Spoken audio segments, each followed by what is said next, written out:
Igbo mụrụ nze m ọzọ ekene m unu. Igbo mụrụ nze m ọzọ na-ekwu okwu ma tụọ dịka ilu si na ọ bụrụ na afọ onye nze ebie okwu na ọgaranya chi eze ọ na-ana ikpe ego na akụ na-echi obi ike. Ọ bụrụ na anyị na-anya n'ihe gbasatara echichi nze na ọzọ, o nwere okwu one ma one m ga-arụtụrụ gị aka dịka onye nze na ọ bụ onye Igbo. Tupu echie gị echichi nze na ọzọ, o nwere a lot of requirements needed from you. Maka na echichi ndị nze na ọzọ bụ a sacred institution enwere n'ala Igbo.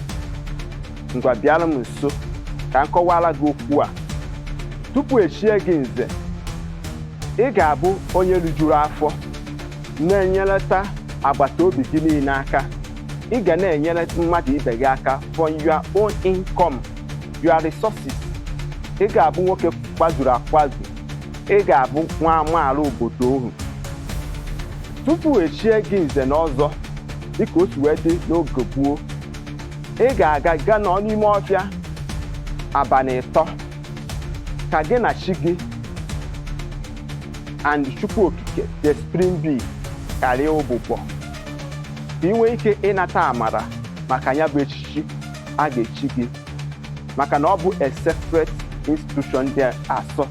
Maka ndị Igbo si na ọ bụrụ na afọ onye nze ebie okwu. On the process of ichi gị echichi nze, dịka nsi wee kwu, a lot of rituals have to be performed dịka onye nze. Tupu a na-echi gị ya bụ echichi, a na-ewere mma kawaa gị ire iji wee gbaa akaebe na okwu ọbụla bụ okwu ha ikwuru a na-ejide gị. Ọnya bụ na nze anaghị anọ ebe a na-emegide mmadụ. Nze is just a judicial system of government. Nze anaghị eri ọhọrị. Nze anaghị ana aka azụ. Mana unu n'anya tata echichi ndị nze na ọzọ n'ala Igbo, ije eso nkwenye na otu ahụ ndị nna anyị ha si were dowe ya bụ ihe ka ọ dị tata.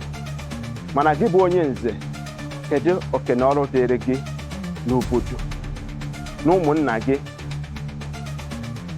Ọ ga-amasị m ka eso anya, maka na ana dị mma nze anara ọjị, ana adịrọ mma nze anara ọjị.